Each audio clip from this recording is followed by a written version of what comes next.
दफा का वाक़या है कि सरकार गौस आजम रहमतुल्लाह अलैह अपनी खानकाह में बैठे हुए थे। तभी दौड़ता हुआ आपका एक मुरीद आपके पास आया और आने के बाद अर्ज की कि सरकार रहमतुल्लाह अलैह मैं बर्बाद हो गया हूँ, मैं तबाह हो गया हूँ। सरकार गौस आजम रहमतुल्लाह अलैह ने फरमाया कि बताओ बात क्या है, तुम्हारे ऊपर कौन सी मुसीबतों का पहाड़ टूट पड़ा है। तो उस मुरीद ने अर्ज किया कि सरकार मेरी इज्जत का जनाजा निकल गया है, मेरी आबरू बर्बाद हो गई है, मैं लुट गया हूँ। सरकार मेरी इकलौती बेटी है, बड़ी खूबसूरत है, मैंने अपनी बेटी को घर में ही रखकर तालीम दी है, मैंने अभी तक उसे घर से बाहर किसी काम के लिए नहीं भेजा है, मैंने अपनी बेटी का नाम फातिमा रखा है। सरकार मेरी बेटी मेरी इजाजत के बगैर कभी घर से बाहर भी नहीं जाती, लेकिन आज जब मेरी बेटी छत पर गई तो वो छत से वापस नहीं आई। मेरी छत पर दीवारें भी इतनी ऊंची हैं कि वो दीवार फैलांग कर भी नहीं जा सकती,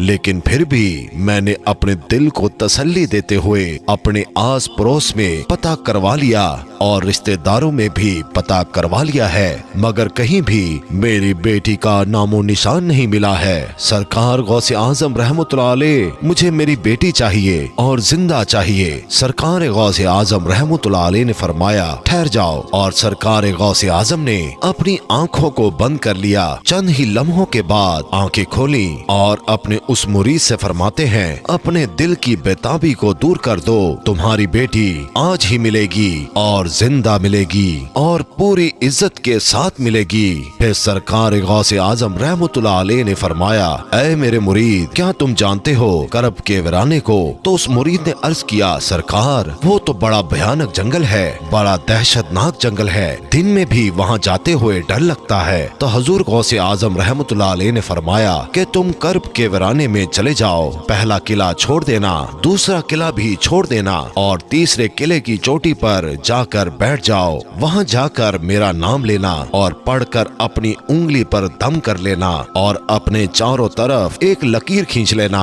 फिर वहाँ से जिन्नातों की फौजें गुजरना शुरू होंगी। वो जिन्नात धाड़ते हुए भयानक आवाज निकालते हुए तुम्हारे ऊपर हमला करने की कोशिश करेंगे, लेकिन कोई भी जिन मेरे नाम की खींची हुई लकीर को पार नहीं करेगा।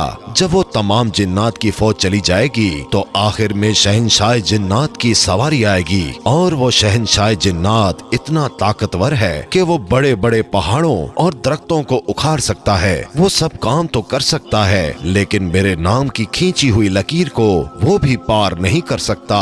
फिर वो शहंशाह जिन्नात आपसे पूछेगा, फिर आप उसको अपनी पूरी दास्तान बता देना कि मैं हजूर गौसे आजम रहमतुल्लाह अलैह का मुरीद हूँ, उन्हीं का भेजा हुआ हूँ, मुझे मेरी बेटी आज ही चाहिए और जिंदा चाहिए और पूरी इज्जत के साथ चाहिए। अगर मेरी बेटी को कुछ हुआ तो मेरे पीर के कहर से पूरी कौम जिन्नात को कोई नहीं बचा सकेगा। हजूर गौसे आजम का ये मुरीद करब के वीराने की तरफ चल देता है। 2 किले छोड़ने के बाद तीसरे किले पर बैठ जाता है। करब के वीराने पर जाकर हजूर गौसे आजम का नाम लेकर अपनी उंगली पर दम करता है और चारों तरफ लकीर खींचकर बैठ जाता है। जिन्नात की फौज गुजरना शुरू हो जाती है। बड़े बड़े खतरनाक जिन गुजरते हैं और उस पर हर तरफ से हमला करते हैं, लेकिन सरकार गौसे आजम रहमतुल्लाह अलैह के नाम पर खींची हुई लकीर को जब वो छूते हैं तो उससे टकरा कर भाग जाते हैं। सारे जिन्नात की फौज चली गई। आखिर में शहंशाह जिन्नात की सवारी आती है। वो अपनी पूरी शान और शौकत के साथ आ रहा था। जब उसने अपने रास्ते में एक इंसान को बैठा हुआ देखा तो शेर की तरह धाड़ता हुआ और हाथी की तरह चिंगारता हुआ अपनी पूरी कुव्वत के साथ उस मुरीद पर हमला करने के लिए लपका, लेकिन जैसे ही हजूर गौसे आजम रहमतुल्लाह अलैह के नाम पर खींची हुई लकीर से टकराया, वहीं पर घुटने टेक कर बैठ गया और उससे पूछता है कि तुम कौन हो और कहां से आए हो, बात क्या है। हजूर गौसे आजम रहमतुल्लाह अलैह के मुरीद ने अपना पूरा मुकदमा पेश किया कि ऐ जिन्नात के बादशाह, मैं हजूर गौसे आजम का मुरीद हूँ, मेरी लड़की छत पर गई थी और वहाँ से मेरी